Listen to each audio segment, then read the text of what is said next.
Showtime! The Capital G show starts right now. What's up YouTube, Capital G here, doing a boomer bust on Yosenju. We're going to talk about their strengths, weaknesses, their play style, talk about some of the matchups, and then how competitive the deck can be in this current meta. So Yosenju were released in the Secret Forces, which is kind of weird for them to be in there because for those of you who don't know, these are not actually a dual terminal archetype. They're actually based off Yu-Gi-Oh! Arc V, the anime and the manga. So I mean, usually the smaller hidden arsenal type sets are usually reserved for dual terminal archetypes. So them kind of being thrown in there was, to me, kind of random. They are getting more support. As you can see, we have some OCG cards here. They'll be coming out in future sets. So we don't have all the support in the TCG to play these guys. But functionally speaking, we kind of have everything that we need to make the deck run. The deck it's probably a little better in the OCG because they have more anti-meta and hate cards. If you don't know, this deck is completely anti-meta. It's stun. Although offensively it can be very, very potent, the deck really, like, its play style is slow the game down. You know, control your opponent with your floodgate type cards, things like these purple cards right here, and then make them play to your pace. Now, Yosenju have kind of a strange mechanic. I call them spirits, but they're not technically spirits because they can be special summoned. If you guys don't know what spirits are, they started in Legacy of Darkness. Basically, they were monsters that could not be special summoned, and at the end of the turn, they bounce to your hand. The Yosenjus, they basically have half of that built into them. While they can be special summoned, at the end of the turn, they bounce back into your hand. If somebody can explain why Konami put that into the monsters, I would love to hear their reasoning. It's kind of good, but mostly bad. It is good because it makes your opponent's cards, for the most part, like Regeki, Snatch Steal, some of the more powerful spells in the game, Dark Hole, that are seeing more play. Like, it makes them kind of useless because 90% of the time you won't have a monster on board for them to really hit, because this deck doesn't necessarily have to exceed a win. But it also can be just an Achilles heel because when you want to sustain board presence and when you need monsters, if nothing else, to just sit there and absorb attacks from your opponent, well, you don't really have that because all of these guys will bounce back into your hand, which means that you have a huge reliance on back row, especially battle traps cards like Mirror Force. You could even throw Fiendish Chain in there because your monsters will generally not be blocking any attacks. Now, the four main Yosenju that you're going to want to use are the 3 commas, these guys right here, and they all have nice little built-in effects that make them all different and give them a little bit of utility. And then this guy right here, who no one really seems to be able to pronounce his name, so I just call him Yosenju Honest. They're all really, really good. I would say that comma 1 is probably, I think he might be the best one. Basically, he has evac device built into him, except it only works on a face-up card. What's really good is it doesn't just work on face-up monsters, but it works on potential back row too. So if your opponent has like Vanity's Emptiness and you need to special summon, or they have a Fiendish Chain equipped to one of your monsters, you can just put it back. Comma 2 has the best stats of the main Yosenju monsters, but the effect is probably the weakest. It allows you to attack your opponent directly, although the battle damage that you do from this card is actually half. So if your opponent has like a full board of monsters, you can actually get in there for like 900 damage, but I mean, it's not really that effective unless you combine it with comma 3, which I'm going to talk about in a second. This card might steal you a couple of games here and there, but it's nothing like, the effect's nothing game breaking. Comma 3 is my personal favorite. The stats on this card aren't that great, but the effect more than makes up for it. If another Yosenju monster inflicts battle damage, basically you just get to search any Yosenju card and add it to your hand. And what's cool is it doesn't have to be a monster, so you can actually search out the secret technique and then set it and then maybe use it that turn. Or if you're playing like the pendulum cards, you can just play, you know, the pendulum, and then you can use it during your opponent's turn.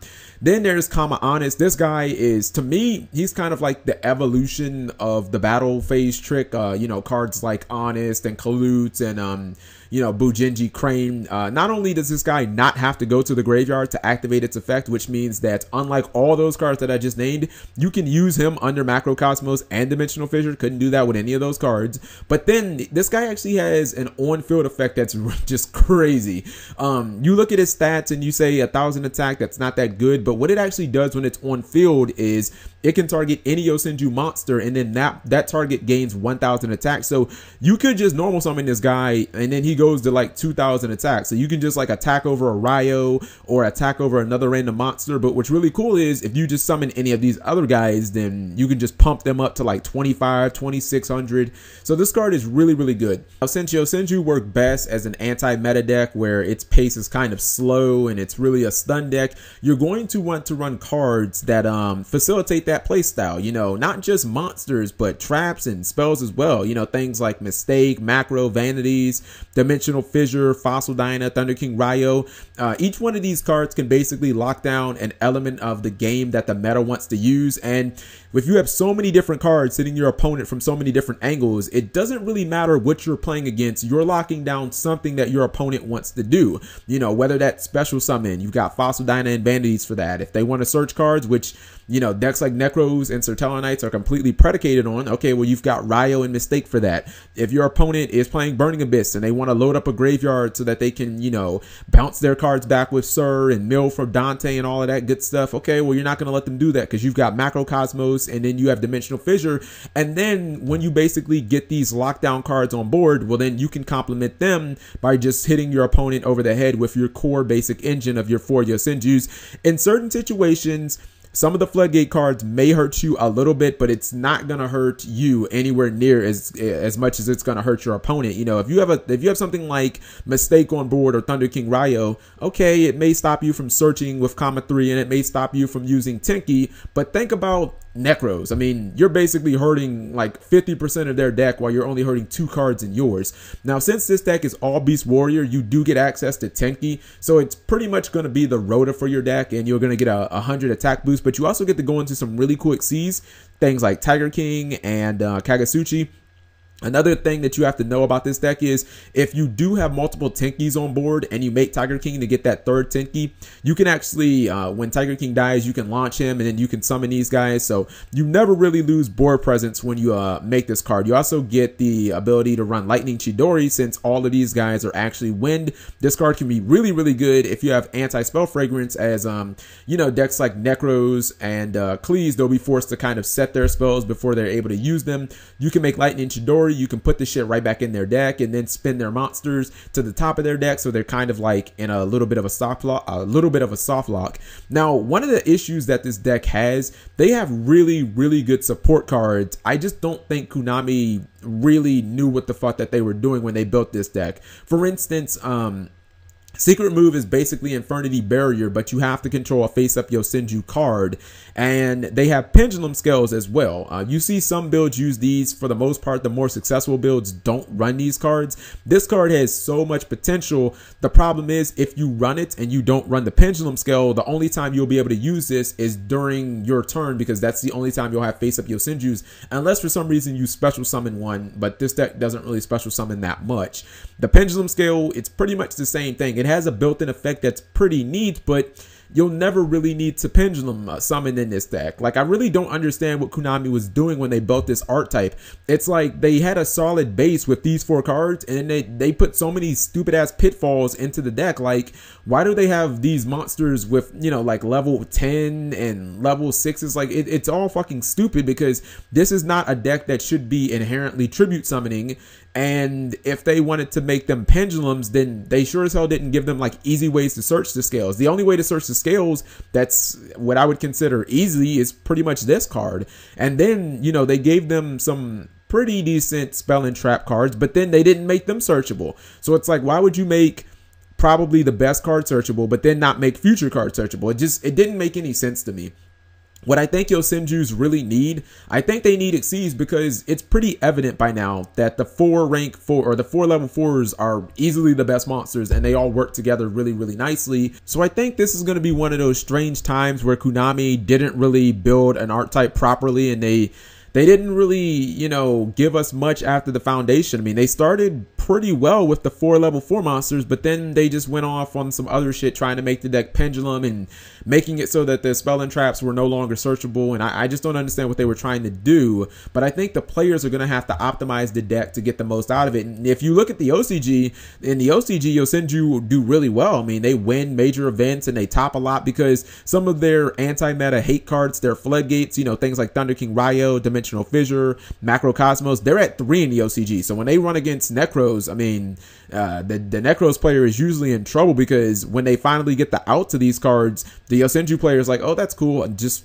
activate another one, summon another Ryo. It doesn't really matter if you get rid of the first one if I've got another one in my hand and I'm just waiting for you to kill the first one to, you know, summon it. So this is the ARG Top 8 Louisville Metro Series build, and you see that this player has tons of floodgates. He's got the slow pace anti-meta hate cards, and he's actually addressed one of the other Achilles heels of this deck. One thing about Yosenju is if your opponent can clear your board, like if they can get through your defensive cards, since these guys bounce to the hand, a lot of times you can get gained if your opponent decides to play, you know, like Shadows or Burning Abyss, and they say, I'm just going to go YOLO, and if you max see me, I'm not going to stop, I'm just going to keep going. So he's actually chained, or he's actually running chainable cards to make it so that he doesn't get gained by people trying to OTK him. So this might actually be something to look at, or we might actually start looking at maybe things like Tragodia, because I don't know if you'd want to run Gourds, because if you have, you know, something like a Fiendish Chain that just is left on board, then you wouldn't be able to drop Gourds. I think that this deck, I don't want to say that the future is bright because I don't know how much more support they're going to give to this deck, but I feel like Yosenju is going to be one of those decks where some of those moves on the ban list that Konami might not even think about, they're actually going to end up benefiting this. You know, when Thunder King Ryo goes to 2 in the TCG, or when Macrocosmos goes to 2, I think that those things are going to end up helping this deck. And I think that this deck can jump to like completely tier 1 if they wake up and give this deck like Xyz or something like that. If they give this deck rank 4 Xyz, it can go through the roof. It kind of feels to me that Yosenju should have came out in Duelist Alliance. I think that they would have been a lot better because I feel like they were more equipped to handle the meta at the time that Serteller Knights and BA and Shadows were playing than Necros. Because if you look at Comma 1, I mean, this bounce effect, you give no fucks about a window or a construct or a Deltaros or Dante's when you can just bounce, bounce, bounce, bounce, bounce. But against Necros, you don't want to bounce any of their monsters. Against Necros, you want to kill them, and then obviously you want to just take out their graveyard so they can't constantly cycle their free, you know, spell cards, their free ritual spells. So I think Yosenjus are actually a really good deck. I'm gonna be completely honest here. I think Yosenjus are just maybe a hair below Serteller Knights. Like, I think they're better than Volcanics. I think they're better than Shadows because this deck can run way more floodgate cards than any of those decks can. You know, this deck doesn't need the graveyard. This deck never needs to special summon pretty much at all. This deck doesn't need to add from the deck to the hand because all you're really locking out when you play Mistaken Ryo is Tenki and Comma 3, and Comma 3 is icing on the cake, so you don't even have to worry about that. So my final thoughts on Yosenju, I think it's the best pure anti-meta stun deck that we have in the game right now. I feel like offensively the deck can be really potent, although it does sometimes struggle with cards that are mass removal, like cards that are traps, you know, things like Mirror Force and Torrential Tribute. They can do a number if you go kind of like YOLO and you summon 3 Yosenjus and you run into these, because the deck doesn't recover advantage well at all. It's a deck where once you kind of lose a lot of monsters to one play, you're probably going to get blown out. I think that the deck does need probably an extra deck monster. It seems obvious that a rank 4 would be what's preferred, but I think if it gets a couple of things like that, the deck will be a lot better. And in the future, they definitely need to make all the spells or trap Yosenju cards, not Yosen, because making them Yosen means they're not searchable, and it kind of defeats the purpose of making a card like Comma 3. So let me know what you guys think. Thank you for watching, as always.